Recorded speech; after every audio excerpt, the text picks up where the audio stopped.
Hi everyone, Elle Hackney here, and welcome back to my YouTube channel where I get to speak to everyone in the book community, whether they be authors, illustrators, podcasters, industry professionals. But today I have a repeat offender who's coming back on my show to not only chat about books, but how much he's grown in the industry. This amazing creative has a podcast, has many books out, but also decided to start a production company, as you do. Can I please welcome J A Bryden back? Welcome. Hey, thank you for having me. Am I your first one back? Am I first repeat offender?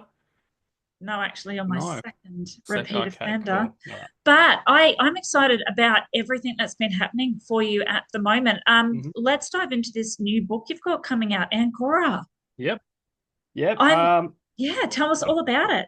Well, it's probably 7 years in the making. The idea came to me when I was playing a PlayStation game, uh, called Horizon Zero Dawn, and it just a seed of an idea came, and it took me till 2025 to find a way to actually tell it the way I wanted to tell it. So you know, it's a blending of genres because I'm not good at picking a genre. I just like to do everything differently. Like last time I was on, I mentioned that I do everything differently. So it's science fiction, it's a bit of fantasy, supernatural. There's a whole mixture in there. Oh, there's absolutely a human element to it as Yeah, well. Like I yeah. saw the trailer. I know Hmm. not to do spoilers, Yeah. but I'm actually curious. Did you have an idea as a standalone book, or is this going to be a series or a franchise here? I wrote it with The Road in mind. There's a book called The Road, there's a movie called The Road, and I just wanted to write this morbidly sad book. And then by the time I got to the end of it, I went, this character that I've shaped throughout this entire journey doesn't want to doesn't want to do what I want them to do. So it's now a series. That's so exciting. I watched the trailer and I thought, oh wow, there's so much to unpack Yeah. here. And also, I wasn't sure where you were going because the it leaves so many questions open Yeah. as well. So with the book, it's been 7 years as a thought, as a seed. You started playing Yeah. a PlayStation game.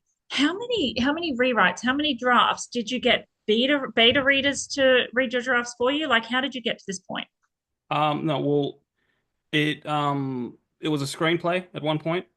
So, because when I was into screenplays, that's what it was, and I just could not find what worked. And then I sat on it, did something else, came back, and I started writing a book. And then, no, that didn't work. Moved on to something else, and then I came back to it. I don't know what it was, but I just figured out how I wanted to tell it. And um, I tend to work a little bit alone with stuff because I'm very controlling. But I've given it to a few ARC readers, and apparently they're loving it. So. Um, So you managed to write this book, which is so different to Bucks Nights, Hens Night, mhm. that trilogy you've got going on. How do you get into the headspace of writing such different books plus screenplays and then turning it into a novel? And Yeah. how does that happen for you? Um, I guess it just happens. My mind wanders a lot. I have a lot of ideas. One of my favorite screenwriters of all time, TV writer Bill Lawrence, who did Scrubs, did Ted Lasso, and he just has this incredible ability to one make a great group of characters come together and they're all unique, but also to be able to make you laugh and cry within 30 seconds. Like it's just to be able to tackle all different um I guess genres, laughter, um emotions, and that's kind of what I'm going for because this book is just completely different to what I normally do. I love to make people laugh. Um with the Emu War, it was all about laughter. With the Bucks Night trilogy, it was all about that both elements. So there was like seriousness, there was laughter, um, and then with this one, there's like probably one or two jokes, maybe, but it's just super dark. I've just gone full in. And you've managed to mix this all up on the way while Yeah, writing lots of different genres, novels and screenplays at the same time. I think your genre is J A Bryden, yeah, actually, now running with that. yeah. What's other than the PlayStation game, because I understand writing can come from anywhere, because you do like humor and your books are so broad, Yeah. do you find ideas just sort of organically happen in different settings for you? They just come to me. I really can't explain it. It's just a knack I've had. I almost can't remember writing Ancora. Like it's just like it's I just get in the zone.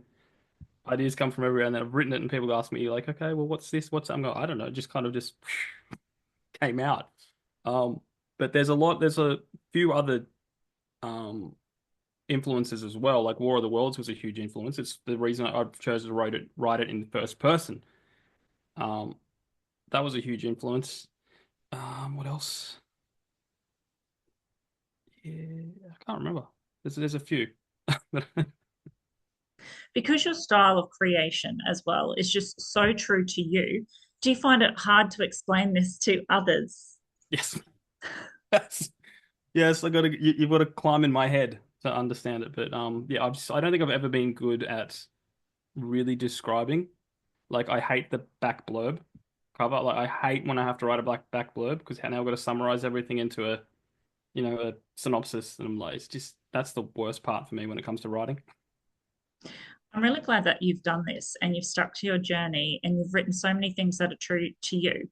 Because I think anyone watching this interview is actually going to resonate with that because I think so many writers feel the way you do, but then they sort of give up and go, that was just too hard. Yeah. Can you relate to that? Yes. Well, I mean, there's been moments. Well, I mean, Ancora. That took me a long time to write. To figure it out, and I felt like I can't do that. I can't do that. I'll come back to it later, and I just kept putting it off. And I know for a lot of people, they can just feel like it's too much. Like for me, I've tried to write two fantasies, and I just couldn't make it work. I may come back to it at some point, but for now, fantasies. I love it, but I can't write it at the moment. Do you have many writers or creatives reach out to you that they've sort of connected with you like that? Because I think it's so refreshing to have someone so honest like yourself who puts such a human element to it as well. Like it's okay to pick it up, put it down, Yeah. work to your own deadline. Do you find people are reaching out to you because they can relate to you? Not necessarily with that, but I do get people reaching out all the time. I've made some great friends through our podcast, Stories to True and Fictional, plug. Um, I'll give a shout out to this guy we met recently called Don from the UK, and he's a horror writer, and he just someone said, "Oh, you should write a book," and he did, and it's fantastic. It's like he's a brilliant author, horror, but not really my cup of tea, but he's a brilliant writer. And do you find with the podcast as well, it does help your writing because you're able Oh, to speak to other creatives? 100%. I've learnt so much just by talking to other writers because they were all well ahead of me. I still feel like I don't know what I'm doing. I'm still learning. I've got a knack for certain things, I find, but I still feel I have that little, doubt scratching in the back of my head going, is this good? Is this going when you give it to an ARC reader and you're like, is it good? Is it like I just waiting for someone to say something? It's almost like you're expecting. I don't. If you're anything like me as well, you're so used to the rejection that you're almost waiting for that. Okay, just give me the one star. I'm ready for Yeah. it. Yeah. But no, do plug this podcast you've got though, Jamie. J A Bryden. Please tell everyone watching this interview a little bit more because if this is the first time watching you, it's a Mhm. very amazing podcast that you host. Yeah, well, it's stories the true and the fictional. It started as a trivia show. Me and Ryan would sit down and go through articles about funny things from history, weird prison breaks, and all the weird stuff, like the time they put animals on trials in the Middle Ages, um, just weird stuff. And then it evolved, and it's just full-time author. Like we've had that much interest on the author side of things that we've pretty much stopped doing our pop culture episodes, and now we're just doing all the author stuff. We've got a backlog of guests wanting to come on. We've had to do a spin-off little segment called the elevator pitch just to fit more people in. Now I'm doing lives on my Instagram, so it's just there's a lot of interest, and it's just great for meeting new authors and supporting the indie author community and seeing everything they're up to, and it's been a lot of fun. So, anyone watching this interview, how do we tune in to this amazing podcast? It's stories, the true and the fictional. We're on YouTube. We're on Instagram. We're pretty active on Instagram. We started on X. But yeah, just it's on Spotify, Apple Podcast, everywhere. Be easy to find. Now, I love your journey. That's one thing that captivates me along the way when I'm meeting people like yourself, because I've Yeah. seen I've seen you go from writing novels, screenplays, doing the podcast, but now having a production company. So how does this growth happen for you? How does this all come out? It's just, I guess, one idea after another idea. You see what works, and look, I kind of, because I did the book trailer for ANCORA, and I've done video editing before, and I just found a whole lot of stock footage that just fit perfectly. It's all free. The music's free. The music's done by a guy called Scott Buckley. He's an Australian, and he just says, "Use my music. You just got to put my name in the credits," and it's all impressive music. I love it. Um, but yeah, the J A Bryden production at the end is kind of like a bit of a stick. I mean, I may do something with it, but it's just it just felt right just to stick my name at the end and give it a little bit more of that Scott Buckley music. Because I like seeing that as the Yeah, final touch because it seems yeah, like you have complete creative control over yeah, everything you do. And I saw that and thought, oh gosh, another thing he's doing, yeah. of course. Yeah. So with Ancora, when's it released? June 1st. Mhm. It may come out like because when you do it on Amazon, it's like they don't account for time zones.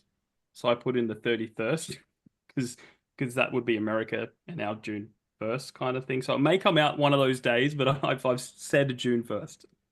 Wonderful, because I don't think there's a June 31st. I think it's just No. 30. Yeah. Yeah. um, and what are you doing to launch this book? Well, I'm having a launch party on my podcast. I got a few people coming on, and they're people that have read it or in the process of reading it. So we're just going to have a bit of a party doing that. But I can't afford to do a huge big book launch right now. But maybe for the next book. But I think yeah, anyone watching this interview as well, if you want to support independents like J A Bryden, especially because they want to keep growing and they want to keep doing more in the community, I think support them back by mhm, attending these launches, buying their books, and of yeah. course reviewing them, because I think that's the biggest way you can help. Do you find that that's the biggest way people can help you on your journey? Oh, 100% reviews make all the difference.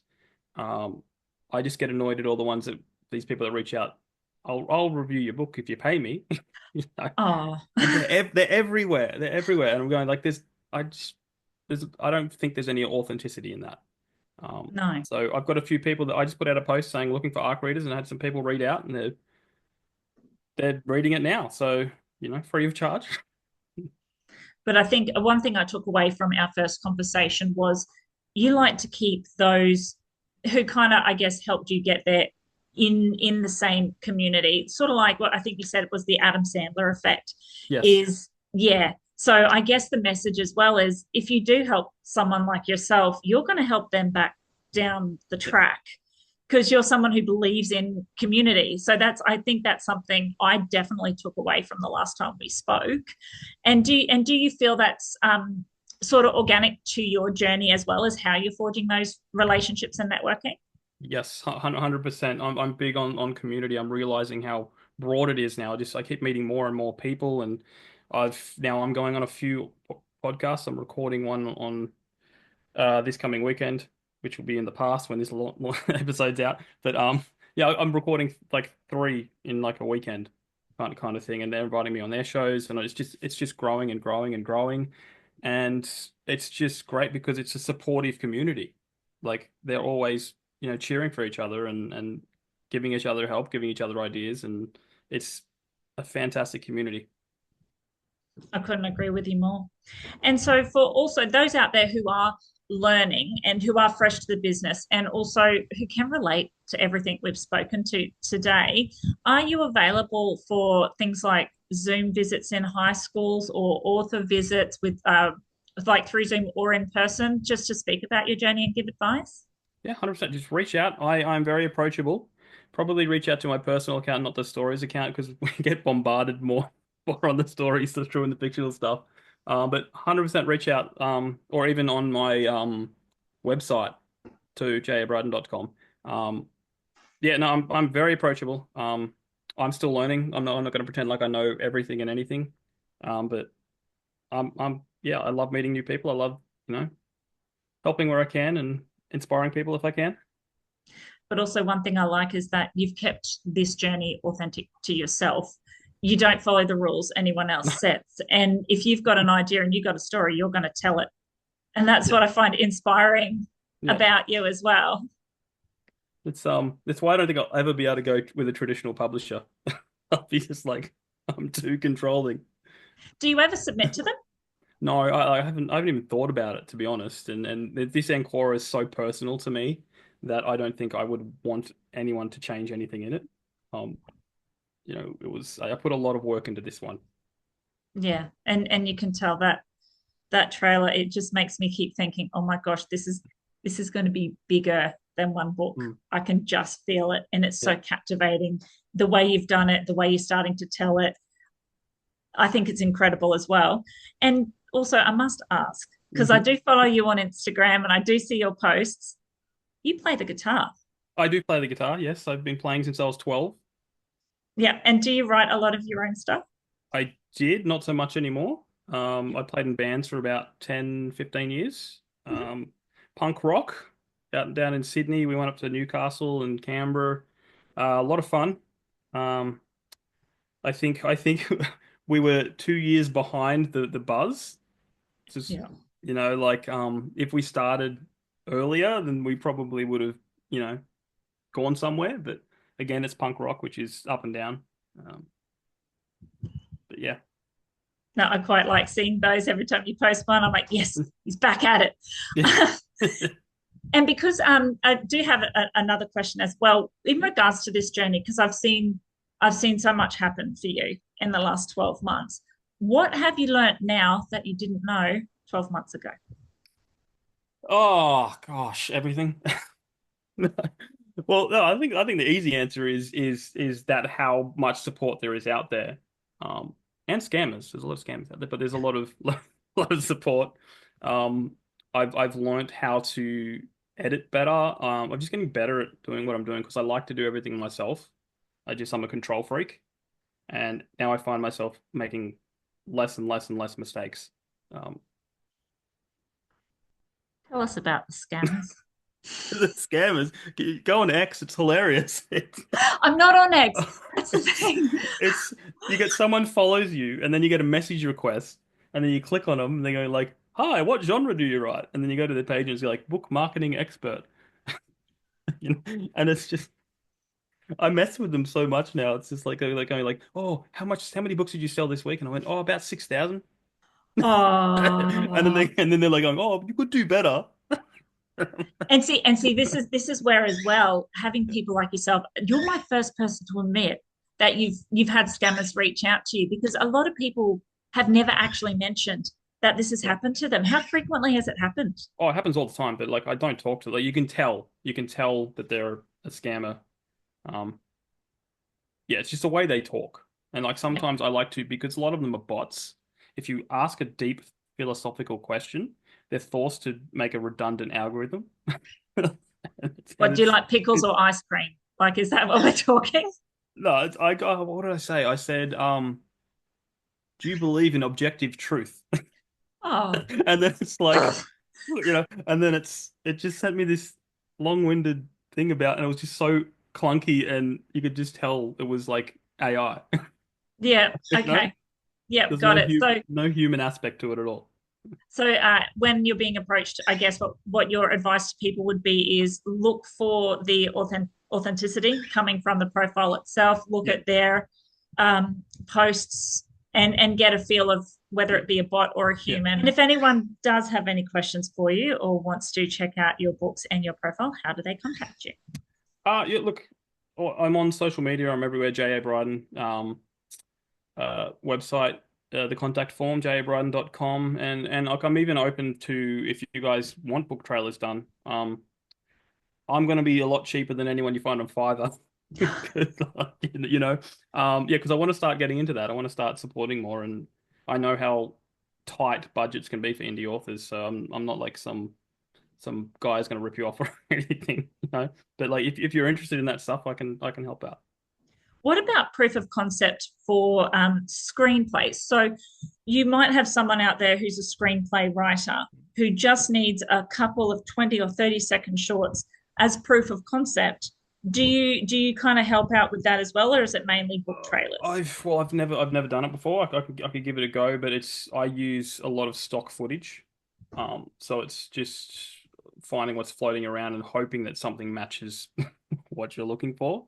I try to avoid AI. It would be so easy if I used AI, but I'm kind of anti-AI in the art department.